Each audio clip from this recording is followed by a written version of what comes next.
Bienvenidos a otra tutoría de la Sociedad Estudiantil de Ciencias Clínicas de la Universidad Peruana Cayetano Heredia. Mi nombre es Marta Guevara, estudiante de quinto año de Medicina. En esta presentación revisaremos acerca de Leishmania. Estos son los temas que vamos a tratar, empezando con la taxonomía. Leishmania es un organismo eucariota del reino protista, un protozoario unicelular. Pertenece al filum Sarcomastigófora, la clase Zoomastigófora, que se caracterizan por la presencia de un flagelo. Como parte del orden Kinetoplástida, posee un cinetoplasto. Esta es una organela compuesta de un centriolo y una mitocondria. Y en la familia Trypanosomatidae se encuentran los géneros Leishmania y Trypanosoma, cuyos ciclos vitales se caracterizan por alternar en hospederos vertebrados e invertebrados. Dentro del género Leishmania, la taxonomía de las especies es muy compleja y sigue evolucionando. La tendencia es a clasificarlos en subgéneros y complejos. Estos tres subgéneros de Leishmania se han clasificado de acuerdo al sitio en el que el parásito se desarrolla dentro del intestino del vector. El vector es un insecto hematófago del orden Diptera. Y el subgénero Sauroleishmania se caracteriza por desarrollarse en una región hipopilórica, posterior al píloro, Leishmania en una región suprapilórica, anterior al píloro, y Viana peripilórica, pues su desarrollo involucra tanto a la región anterior como posterior al píloro. Esta es una de las clasificaciones propuestas más actuales, donde se reconocen 21 especies patogénicas que se encuentran marcadas en negrita. Como mencioné, la clasificación taxonómica de las especies es compleja. Además, debido al alto nivel de polimorfismo genético entre especies y conforme se han descubierto nuevas técnicas moleculares para estudiar las especies de Leishmania, se las puede clasificar según simodemas, que es por la evaluación de isoenzimas, serodemas, por la evaluación de anticuerpos monoclonales específicos, y esquizodemas, con técnicas de hibridación de DNA del cinetoplasto. Una manera simple de clasificar las especies patogénicas de Leishmania es según la región donde ocurre la enfermedad. Están las Leishmaniasis del Viejo Mundo en el hemisferio este, que involucra Asia, África y sur de Europa, y por otro lado están las Leishmaniasis del Nuevo Mundo, que es endémica en el hemisferio oeste, sur, centro de Texas, hasta América Central y Sudamérica. Para fines prácticos, también puede relacionarse a los síndromes clínicos, asociados principalmente a cada complejo de Leishmania. Por ejemplo, la leishmaniasis cutánea se asocia a varias especies tanto del Viejo como el Nuevo Mundo, exceptuando el complejo L. donovani en el Viejo Mundo. Hay formas menos comunes de leishmaniasis cutánea que pueden ocurrir en ciertos complejos. Por ejemplo, la Leishmaniasis recidivans en el complejo Trópica y la Leishmaniasis cutánea difusa en el Nuevo Mundo en los complejos Mexicana y Guyanensis. La forma mucosa se ve casi exclusivamente en las Leishmaniasis del Nuevo Mundo, principalmente del complejo Brasiliensis. Y la forma visceral y post-Cala-Azar se observa en el complejo Donovani en el Viejo Mundo. En cuanto a la morfología de Leishmania, este es un parásito dimórfico, es decir, presenta un ciclo biológico principalmente dos formas, amastigote y promastigote. El amastigote tiene una forma redondeada, es el estadio diagnóstico y la forma intracelular obligada de Leishmania, porque se encuentra dentro de células que pertenecen al sistema fagocítico mononuclear. En el hospedero mamífero, por ejemplo, puede ubicarse dentro de macrófagos, y dentro de estos se reproduce con fisión binaria. Esta forma no tiene flagelo, pero es distinguible por tener un núcleo excéntrico y la presencia del cinetoplasto en forma de bastón. El promastigote es de forma fusiforme, alargado y tiene un flagelo. Es el estadio infectante y se desarrolla de forma extracelular en el intestino del vector. Su reproducción, al igual que la mastigote, es por fisión binaria, y en un cultivo puede distinguirse por su cinetoplasto en el extremo anterior del parásito. Este cinetoplasto puede ser terminal o subterminal, y de ahí sale el flagelo que le va a conferir el movimiento. Nótese que el flagelo es de casi igual tamaño que el cuerpo. El ciclo biológico es similar dentro de la familia Trypanosomatidae, en el sentido que el ciclo se alterna en hospederos vertebrados como el humano e invertebrados. Veamos primero cómo es que el Leishmania es adquirido por el humano. El parásito desarrolla su estadio infectante, el promastigote metacíclico, en el intestino del vector y se transmite con la mordedura del vector que inyecta los parásitos desde la probóscide. Nótese que solo los insectos hembra transmiten al parásito. Los vectores de Leishmania normalmente se alimentan de néctar de frutas, flores, plantas, porque los carbohidratos son su principal fuente de energía. Solo las hembras requieren alimentarse de sangre para obtener las proteínas necesarias para el desarrollo de sus huevos. Y una vez que el insecto ha inyectado los promastigotes metacíclicos, estos van a ser reconocidos por células como macrófagos u otras células fagocíticas. Entre estas células pueden ser neutrófilos o células dendríticas, que se ubican en la dermis. Dentro de la célula, el promastigote se va a transformar en amastigote. Como puede verse en esta imagen, está la presencia de un promastigote y el amastigote.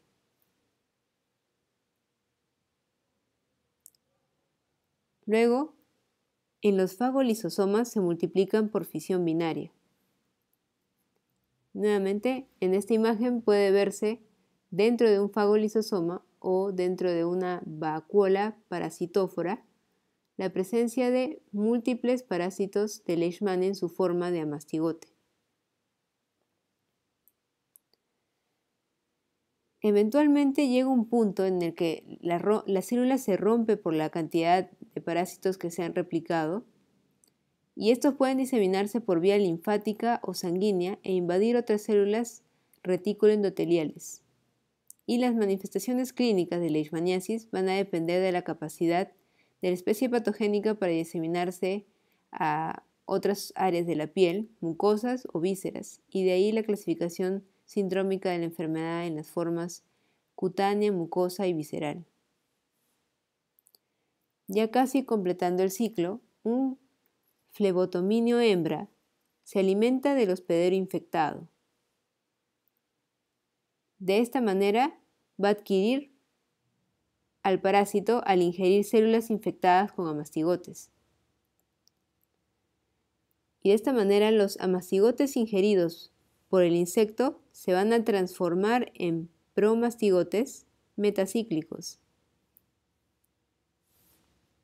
A este proceso se le va a denominar metaciclogénesis, donde el parásito se desarrolla en varios estadios intermedios hasta convertirse en un promastigote metacíclico. Este proceso va a implicar una serie de procesos bioquímicos que van a determinar la pérdida de la capacidad de adhesión al epitelio del intestino medio del flebótomo. Por ende, las formas metacíclicas van a migrar a la faringe y la cavidad bucal del insecto. Entonces, los promastigotes metacíclicos son inoculados por el vector al alimentarse del hospedero y así se va a completar el ciclo. Sobre la epidemiología, mencionaremos que la leishmaniasis es reconocida como una importante enfermedad tropical desatendida. Según los datos de la Organización Mundial de la Salud, existen más de 1 billón de personas en riesgo en áreas endémicas. Se estima que la prevalencia mundial es de 12 millones y cada año hay alrededor de 1 millón de casos de leishmaniasis cutánea y 90.000 casos de la forma visceral. Los factores de riesgo para emergencia y reemergencia de leishmaniasis incluyen la resistencia a drogas por el uso indiscriminado de antimoniales en casos de leishmaniasis canina, el viaje a zonas endémicas, países tropicales o subtropicales, tener algún grado de inmunosupresión, ya sea por medicamentos como corticosteroides o drogas inmunosupresoras. También hay que tomar en cuenta el cambio climático, dado que los cambios en la temperatura y el ambiente pueden favorecer la abundancia de los vectores en nuevas áreas geográficas. Otro factor de riesgo es la pobreza, y es que ésta predispone a vivir en condiciones precarias, que va de la mano de este factor de riesgo. Y estas condiciones pueden favorecer a que haya una mayor reproducción de los vectores en grietas de paredes, basura y áreas rurales que están cerca de animales. Además, dificulta el acceso a un diagnóstico y tratamiento oportuno. La malnutrición, a veces también asociada a la pobreza, puede generar deficiencias igualmente en el sistema inmunológico y ser un factor de riesgo para esta enfermedad. Los factores ambientales como la deforestación son un factor de riesgo porque pueden provocar cambios en el hábitat y pueden ampliar las áreas cubiertas por el vector y expandir las zonas endémicas de leishmaniasis. En este mapa puede verse en colores más oscuros los países con más de 5.000 casos reportados en el 2015 de leishmaniasis cutánea. En Sudamérica están Perú, Brasil, Venezuela, en África del Norte, Argelia, y en Medio Oriente, Irak, Irán, Pakistán y Afganistán. Esto se corresponde con la distribución geográfica de las especies patogénicas de leishmaniasis cutánea en América Central, del Sur, África, oeste de Asia y Europa Sur. En el 2015 también vemos que se reportaron más de 1.000 casos de leishmaniasis visceral en Brasil, Sudán, Sudán del Sur, Etiopía, Somalia e India. Estos países son también zonas endémicas de las especies patogénicas de leishmaniasis visceral como Leishmania donovani o Leishmania infantum, también llamada Leishmania chagassi. La mayor zona endémica se ubica en Brasil, entre Sudán y Sudán del Sur. Los vectores de Leishmania son dípteros, hematófagos, flebotomíneos. Actualmente se conocen más de 800 especies de flebotomíneos. Sin embargo, solo hay 30 especies que se reconocen como vectores de la enfermedad y pertenecen a los géneros Phlebotomus en el Viejo Mundo y Lutzomia en el Nuevo Mundo. Como se mencionó anteriormente, solo la hembra transmite al parásito por su hábito hematófago para el desarrollo de sus huevos. Cuando el flebotominio ingiere células parasitadas, toma unos 7 días para que el parásito se desarrolle a su estadio infectante, que es el promastigote metacíclico. Estos vectores se reproducen en las grietas de las paredes, en basura o escombros o en madrigueras de roedores, como algunos ejemplos. La hembra puede recorrer un radio de varios cientos de metros alrededor de su hábitat en busca de sangre, y usualmente lo hace durante la tarde o la noche. La distribución geográfica de los vectores y reservorios de leishmaniasis dependen de la especie del parásito y el género del vector. En el caso de la leishmaniasis visceral, los principales reservorios son los canes y humanos, y los vectores en el Nuevo Mundo son insectos del género Phlebotomus y en el Nuevo Mundo Lutzomia longipalpis. Los reservorios de leishmaniasis cutánea principalmente son roedores, humanos, canes e iracoideos, según la especie de leishmania. Aquí hay algunos ejemplos de los vectores en el Viejo y en el Nuevo Mundo. En el Perú, por ejemplo, los principales vectores son Lutzomia peruensis, Verrucarum ayacuchensis, a los que se les va a conocer con algunos otros nombres populares, como podemos ver en esta imagen.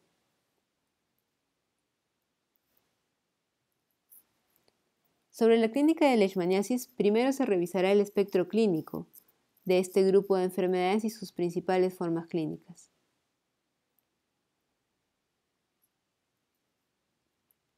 La leishmaniasis se puede entender como una enfermedad polar. Las principales formas clínicas de leishmaniasis se encuentran en este espectro, desde enfermedades difusas como la leishmaniasis cutánea difusa, con una gran carga parasitaria, pero con una anergia, es decir, una mínima respuesta inmune celular efectiva. Pero también encontramos en este espectro enfermedades como la leishmaniasis mucosa, con una mínima carga parasitaria, pero con una excesiva respuesta inflamatoria. Clásicamente se describen tres formas principales de leishmaniasis: cutánea, mucosa o mucocutánea y visceral. Estas son las principales especies patogénicas de leishmaniasis cutánea y están distribuidos en el Viejo y en el Nuevo Mundo. Por lo general, el periodo de incubación, aunque depende de la especie, dura semanas a meses, pero el compromiso mucoso puede ocurrir hasta décadas después de la infección inicial. Y 10% de los sujetos infectados se mantienen asintomáticos, lo cual ha podido determinarse posteriormente con pruebas dérmicas de hipersensibilidad tardía positiva. En el espectro clínico de estos síndromes dermatotrópicos, la leishmaniasis recidivans y mucocutánea son los representantes en el polo hiperérgico. La leishmaniasis cutánea localizada se encuentra en el medio y es la presentación clínica más común. Y en el polo anérgico, pero más bien poliparasítico, la leishmaniasis cutánea difusa se caracteriza por una predominancia de macrófagos altamente parasitados y casi sin alguna inflamación granulomatosa. La leishmaniasis cutánea localizada se encuentra al medio del espectro. Por lo general, las lesiones cutáneas inician como una pápula eritematosa solitaria bien circunscrita en el sitio de inoculación, y esta pápula puede crecer y formar nódulos o placas que luego se ulcera. Y las úlceras típicas son indoloras, a menos que ocurra una infección secundaria por bacterias u hongos. Y los parásitos pueden persistir en la cicatriz y en los ganglios linfáticos a pesar del tratamiento, haciendo posible la reactivación durante un periodo de inmunosupresión. Cuando el hospedero falla en limitar la replicación del parásito por la formación de un granuloma local, pueden ocurrir presentaciones menos comunes como la diseminación esporotricoide o linfática, erupciones satélite o erisipeloides o psoriasiformes. A pesar de que no hay una lesión cutánea que sea patognomónica de la especie causante de leishmaniasis, para algunas especies se ha descrito en general una presentación característica. En el Viejo Mundo, la infección por leishmaniasis major es zoonótica, porque el reservorio principal es animal y por ende se presenta generalmente en áreas rurales. Se caracteriza por un tiempo de incubación corto, produce lesiones húmedas y generalmente se desarrolla tempranamente las úlceras, que pueden ser grandes, hasta más de 6 centímetros. Y la epitelización del lecho ulceroso se espera que ocurra en 6 meses aproximadamente. Por otra parte, la infección por leishmania trópica es antroponótica, porque el reservorio principal es humano y por ello se presenta en áreas urbanas, a diferencia de la leishmania major. Y además el tiempo de incubación es más largo, produce pocas lesiones de aspecto seco, generalmente pequeñas, y que, si es que son grandes, especialmente se ubican en la nariz o en la frente. La resolución espontánea es más lenta que en el caso de leishmania major, va de 1 a 2 años y puede complicarse posteriormente con un cuadro de leishmaniasis recidivans.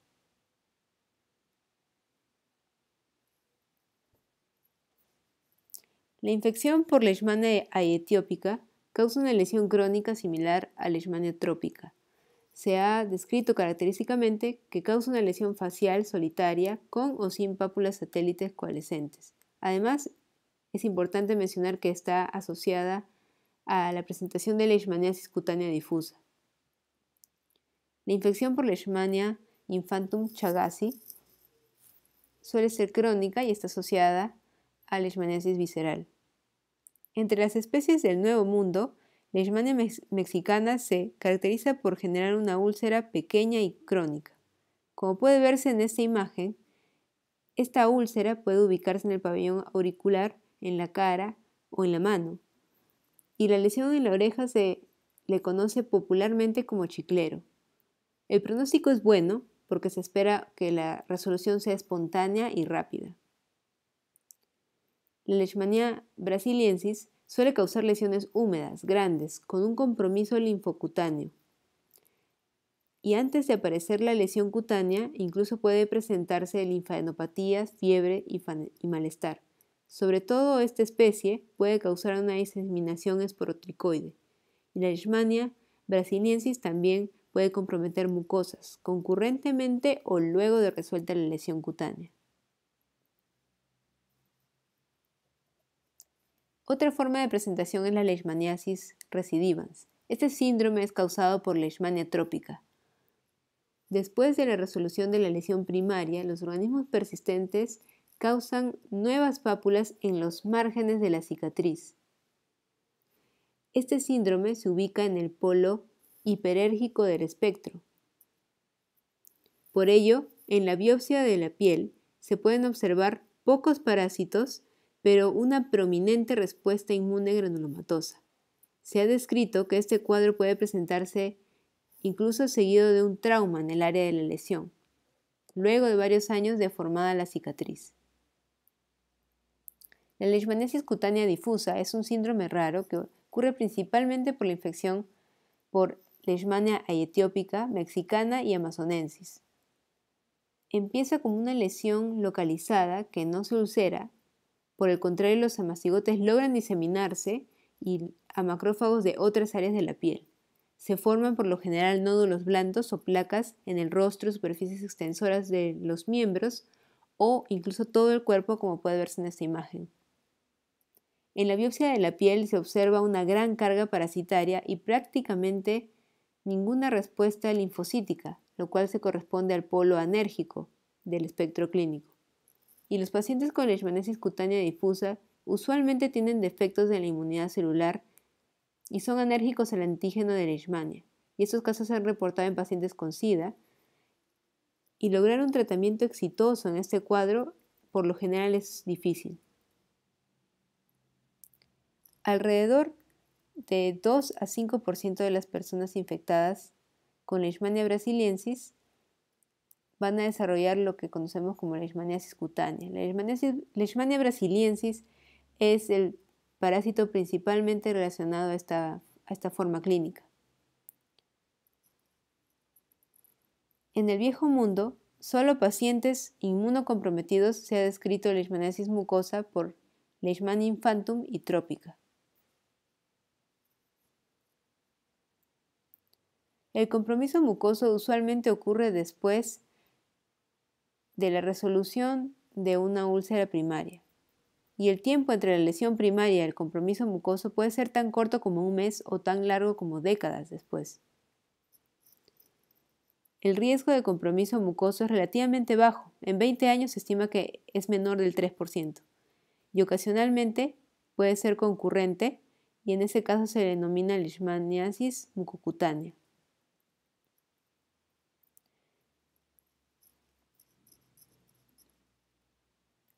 Cuando predomina la formación de úlceras en la leishmaniasis mucosa, los síntomas iniciales pueden ser congestión nasal, descarga de secreciones, epistaxis. La lesión inicial puede ser un nódulo que luego se va a ulcerar, y estos pueden desarrollarse en el cornete inferior o el tabique.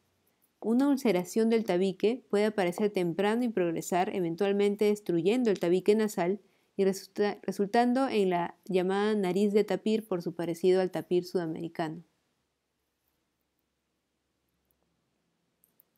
Estas ulceraciones no solo ocurren en la nariz, pueden ocurrir perforaciones del paladar blando, de la mucosa bucal, faringea o laringea, y estas se van a correlacionar con los síntomas, como dinofagia, disfagia o disfonía.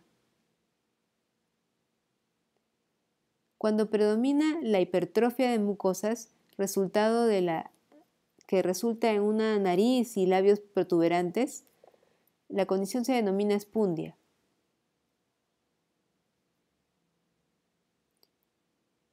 Y dentro del espectro clínico vamos a encontrar la leishmaniasis mucosa en el polo hiperérgico.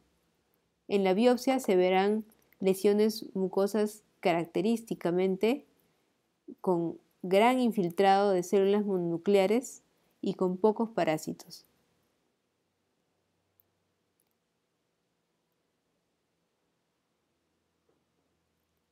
Los parásitos del complejo Leishmania-Donovani son responsables de la mayoría de casos de leishmaniasis visceral.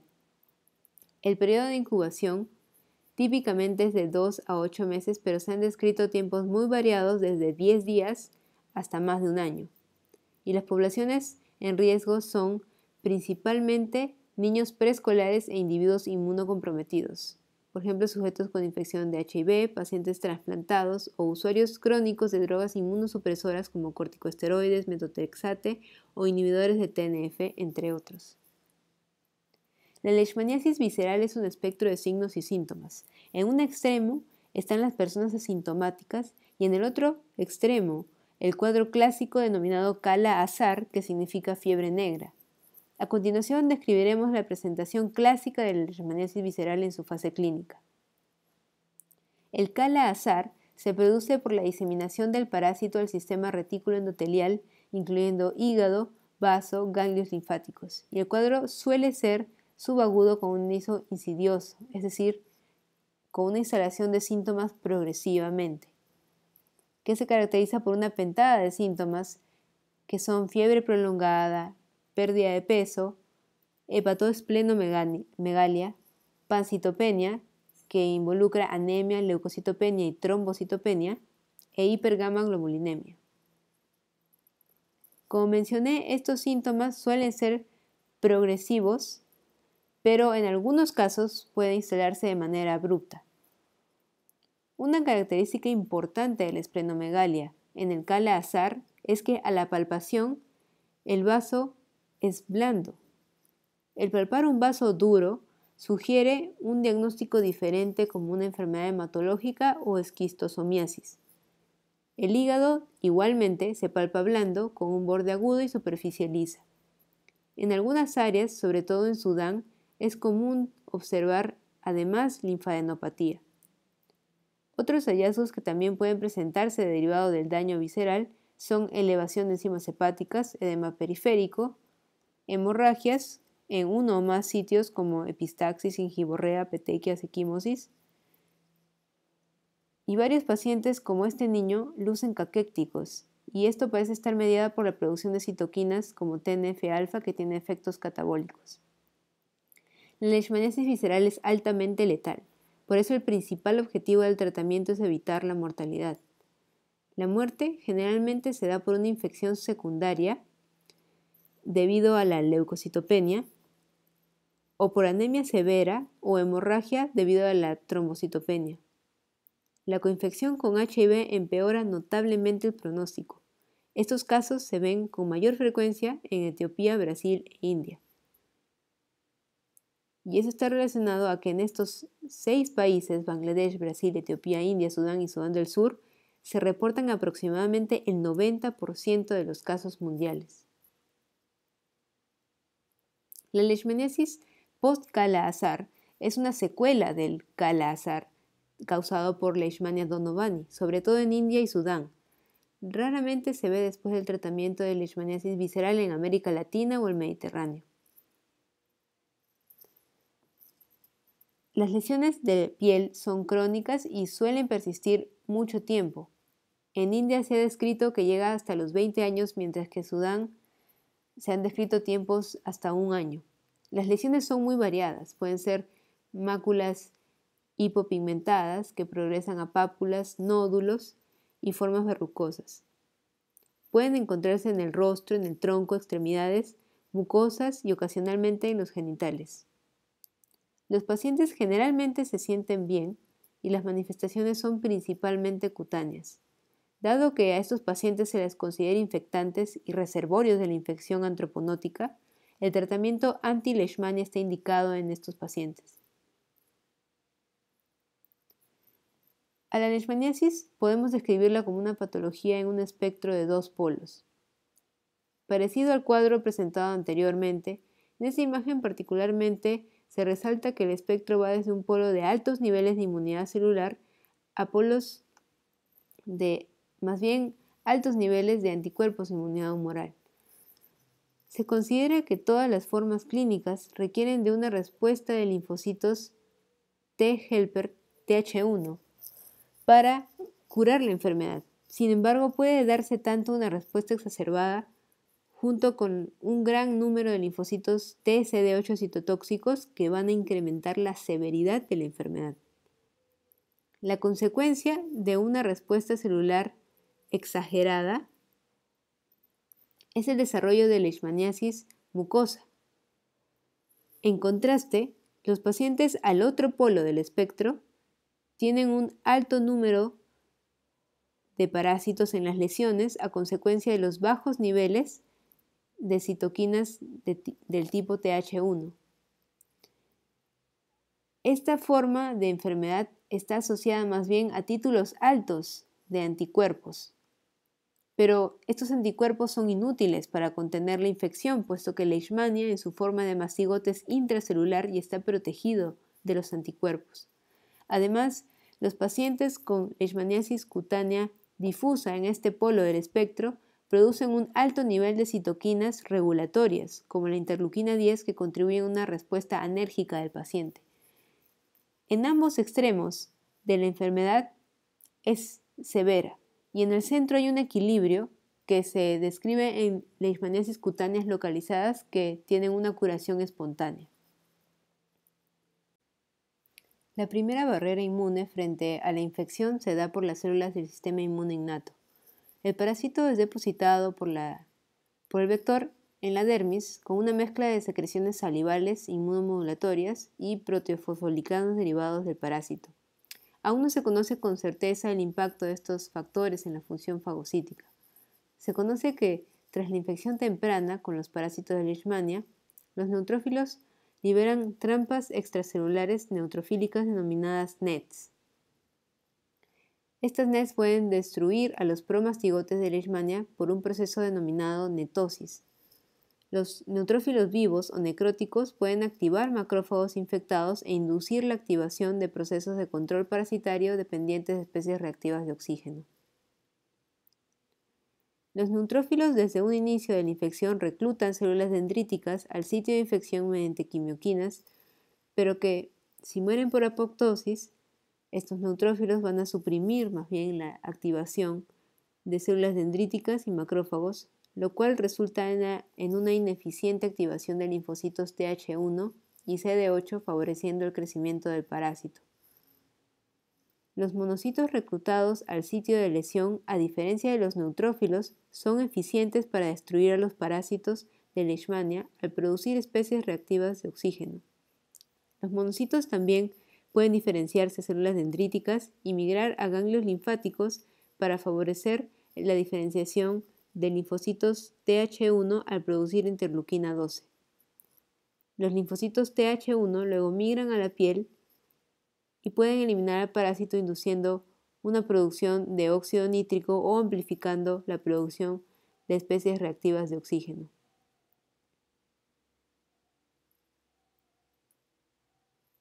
A nivel del ganglio linfático, los linfocitos CD8 producen interferón gamma y activan células dendríticas para que produzcan interleuquina 12 necesaria para la diferenciación a Th1 y una supresión de la diferenciación a Th2.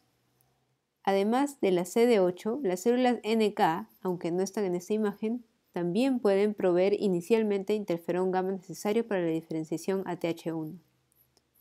En la piel, los linfocitos citotóxicos bystander reconocen señales específicas en la superficie de los monocitos, y la CD8 inducen la muerte celular de la célula blanco. Por otro lado, los linfocitos CD8 reconocen el antígeno de Leishmania y promueven una citotoxicidad mediada por la liberación de granzimas que van a producir una necrosis en las células vecinas. Y cuando estas células parasitadas se necrosan, mueren, liberan a los parásitos y este proceso contribuye a una diseminación del parásito y a una inflamación severa. Como podemos ver, hay diferentes roles que pueden jugar las células del sistema inmune durante la infección de Leishmania. Existen varios métodos de laboratorio para diagnosticar leishmaniasis. Para detectar e identificar las especies de leishmania, algunos métodos solo están disponibles en laboratorios de referencia. Sin embargo, hay algunos principios básicos para el diagnóstico que debemos recordar, y es que la identificación de la especie de leishmania es importante por su implicación clínica y pronóstica. Para ello hay métodos moleculares y bioquímicos. La elección de la prueba diagnóstica generalmente se hace en base a su sensibilidad y a su especificidad. Y aquí vamos a regresar al cuadro que vimos anteriormente. Tanto la sensibilidad como la especificidad varían de acuerdo a dónde nos ubiquemos dentro del espectro de la enfermedad. Por ejemplo, para la leishmaniasis cutánea difusa, donde se espera que haya una alta carga parasitaria, el examen directo será un adecuado examen y tendrá una excelente sensibilidad. Sin embargo, para la leishmaniasis visceral será importante tener otro tipo de muestras como aspirados de médula ósea.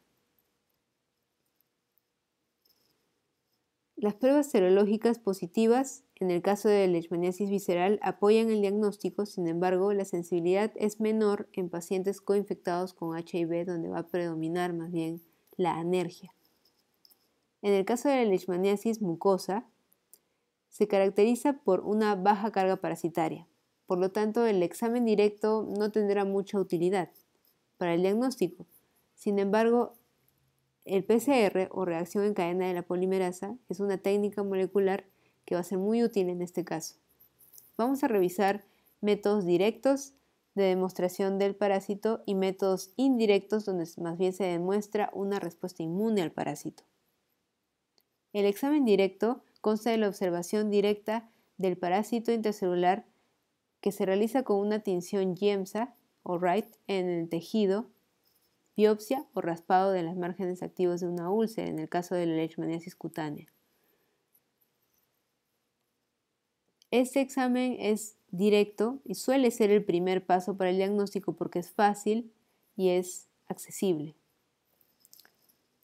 No obstante, como ya se mencionó, la sensibilidad es muy variable y además requiere experiencia para el diagnóstico. La biopsia de piel con cultivo de tejido en medio bifásico es otro método directo y es positivo en un 40%. No obstante, la sensibilidad va a disminuir con el envejecimiento de la lesión y con una reducción del número de parásitos que puede darse en casos como en la leishmaniasis mucosa. El PCR o reacción en cadena de la polimerasa es el método diagnóstico más sensible porque rápidamente identifica una especie con una sensibilidad entre 97 y 100%. Sin embargo, se requiere una muestra adecuada de una biopsia o aspirado y sobre todo un laboratorio con equipamiento sofisticado y personal capacitado. Dentro de los métodos indirectos hay varios métodos de inmunodiagnóstico que pueden usarse detectando anticuerpos circulantes. El test de aglutinación directa se basa en el aglutinamiento de promastigotes de Leishmania donovani.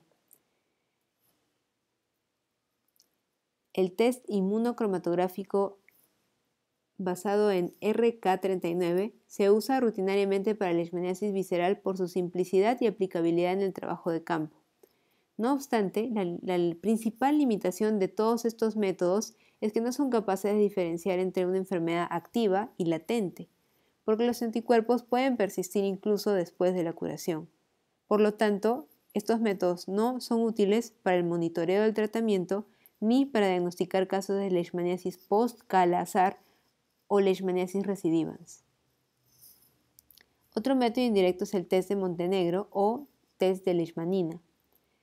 En este test se demuestra una respuesta de hipersensibilidad retardada o tipo 4 que se produce al inyectar promastigotes muertos en la dermis. La induración de más de 5 milímetros luego de 48 a 72 horas indica la exposición a leishmanina positiva, pero no es un diagnóstico de enfermedad activa. Usualmente es negativa al inicio de la infección, antes de los 3 meses y es positiva casi en todos los pacientes de leishmaniasis, excepto aquellos que tienen una respuesta inmune anérgica. La sensibilidad es variable, de 50 a 85%, y esta prueba no está aprobada por la FDA y no está disponible de rutina en países no endémicos. El tratamiento que vamos a hablar a continuación debe tener prioridades. Como la leishmaniasis visceral es potencialmente letal, la prioridad es prevenir la mortalidad y en el caso de leishmaniasis cutánea o mucosa, prevenir la morbilidad. El tratamiento de leishmaniasis cutánea o mucosa depende de si se trata de un cuadro complicado o no complicado. Aquí se muestran algunos criterios a considerar para determinar si la enfermedad es complicada y requiere un tratamiento sistémico. Cuando se determina que la infección es causada por una especie de leishmania o se sospecha que la especie es de las endémicas en Perú, Brasil, Bolivia, debe considerarse como un cuadro complicado. Cuando hay más de 4 lesiones de más de 1 centímetro, o una sola de 5 o más centímetros, o nódulos subcutáneos, linfadenopatías, si el individuo es inmunosuprimido, o si la terapia local falla luego de 2 o 3 meses post-tratamiento, se debe considerar como un cuadro complicado, y para ello el tratamiento va a ser sistémico. En el resto de los casos, cuando se trata de un cuadro no complicado, se puede optar por un tratamiento local. Los fármacos de elección en la terapia local son los antimoniales pentavalentes o la paromomicina. Dentro de los antimoniales pentavalentes, ya sea el estivogluconato de sodio o el antimoniato de meglumina. También pueden usarse presentaciones en ungüento o crema de paromomicina, como hemos mencionado. La terapia local se usa principalmente en los casos de leishmaniasis cutánea del Viejo Mundo porque estos son los que suelen tener una curación espontánea. Sin embargo, para casos complicados se prefiere el tratamiento sistémico y cuando la vía oral es adecuada, se puede utilizar azoles como fluconazol o ketoconazol y también miltefosina. En la vía parenteral se puede disponer de antimonios pentavalentes, anfotericina o pentamidina. El antimonio pentavalente intravenoso o intramuscular es el fármaco de primera línea en los casos de leishmaniasis cutánea en Perú y Brasil. La anfotericina es de segunda línea de tratamiento, sobre todo en casos de falla terapéutica o también puede usarse en cuadros muy severos, por ejemplo cuando hay un compromiso de la glotis o tráquea. Por otro lado, el tratamiento de leishmaniasis visceral hace uso de anfotericina como primera línea de tratamiento tanto en individuos previamente inmunocompetentes como en pacientes coinfectados con VIH. Es importante que el tratamiento también aporte un adecuado soporte nutricional debido a que los pacientes suelen presentar malnutrición e hipoalbuminemia. Además, debe prestarse atención a posibles complicaciones hemorrágicas o infecciosas y en el caso de pacientes coinfectados con VIH se debe iniciar o optimizar la terapia antirretroviral. En el caso de leishmaniasis post-Kala-Azar, el fármaco recomendado es miltefosina y alternativamente estivogluconato de sodio o anfotericina B liposomal. En cuanto a la prevención, actualmente no hay vacunas efectivas para ninguna forma de leishmaniasis. Por eso en países altamente endémicos se propuso ciertos acuerdos y 5 pilares para la eliminación de leishmaniasis. Dentro de estos estaba el diagnóstico y tratamiento temprano, el manejo integrado y control y vigilancia del vector, la vigilancia epidemiológica efectiva de enfermedades mediante la detección activa y pasiva de casos, la movilización social y la construcción de asociaciones y finalmente la investigación clínica y operacional para mejorar la prevención, diagnóstico y tratamiento de la leishmaniasis. Adicionalmente, a los viajeros a zonas endémicas se les aconseja prevenir la infección protegiéndose de la mordedura del vector. Para esto se les sugiere usar ropa que minimice la piel expuesta y también que eviten actividades al aire libre en tardes u horarios nocturnos. Se recomienda también usar repelente de insectos en la piel y en la ropa. es mejor permanecer en lugares con aire acondicionado o ventilados porque los vectores, los flebotominios, no pueden volar contra la resistencia del viento. Se aconseja también el uso de mosquiteros, preferiblemente si estos están tratados con permetrina. Y en países endémicos los esfuerzos deben enfocarse en eliminar los reservorios y el vector. En un breve resumen, el ciclo biológico de Leishmania en el humano inicia con la inoculación de promastigotes metacíclicos a través de la mordedura de un flebotominio hembra cuando ésta se alimenta de la sangre del hospedero. El parásito logra invadir las células fagocíticas, dentro de las cuales se convierte en amastigote, y aquí se va a replicar por fisión binaria. Puede invadir otras células y el parásito puede diseminarse a nivel cutáneo, mucoso o visceral, según si la especie es dermotrófica o viscerotrófica. Finalmente, el sujeto infectado es mordido por un insecto hembra que va a ingerir las células parasitadas de mastigotes y estas se van a transformar mediante la metaciclogénesis en promastigotes metacíclicos que migran a la probóscide y en este estadio infectante nuevamente pueden ser transmitidos por el vector y así empieza un nuevo ciclo biológico. Los conceptos claves a recordar son que Leishmania es un protozoario heteroxeno porque cursa su ciclo biológico en dos hospederos. Infecta al hospedero susceptible como promastigote metacíclico y se multiplica en sangre y tejidos como mastigote intracelular obligado. La leishmaniasis es una infección causada por Leishmania, adquirido por la mordedura de un díptero Phlebotomus en el Viejo Mundo o Lutzomia en el Nuevo Mundo. Los síndromes clínicos se clasifican en una forma cutánea, mucosa y visceral, y pueden conceptualizarse dentro de un espectro clínico que va desde un polo oligoparasítico hiperérgico, donde está la leishmaniasis mucosa y recidivans, hasta un polo poliparasítico y anérgico que es característico de la leishmaniasis cutánea difusa, y al medio está la leishmaniasis cutánea localizada de curación espontánea. El diagnóstico definitivo se hace demostrando el parásito y para ello se cuenta con métodos directos como el examen directo con tinción YEMSA, cultivo o PCR. El tratamiento se elige según el tipo de leishmaniasis. Existen tratamientos tópico, oral y sistémico. Recuerden que la leishmaniasis visceral y la leishmaniasis mucosa del Nuevo Mundo siempre requieren tratamiento parenteral.